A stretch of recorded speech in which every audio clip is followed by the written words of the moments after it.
Ngarang Numidang pung tara makai khara helakpa duaida SALAI gi hanna chairman oiramba Narengbam Samarjit amadi SALAI gi hauzik board member oiriba mahaki mayamba Narengbam Samarjit ki sagol bantera Laukrapam lekai da leiba yumgi Thonggal-Da Shakkhangdaba Singna bom Langsinduna Pokhaihallamle Ngarang gi thodok aduda Shakkhangdaba Singna duna bom ani langsilambagi manungda bom amana hairiba mioi ani asigi Thonggal-Da Pokhairaga bom amana Narengbam Samarjit ki yumga thangnana leiba Nainasang Club ki advisor RK Rajen gi Thonggal gi nakalda taaduna leiramba thengnaki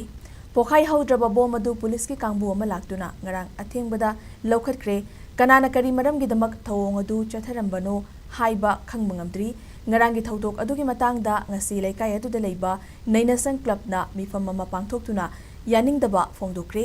laikai miyam gi chathok chasin taunariba amadi yum kungna taba mafamda bom langsinduna misi mina thokpa yaba thawong asi makhatana thokhan biganu miyam da akia khang thokhan biganu haina club asigi general secretary na ngasi thokpa cherola mana hairi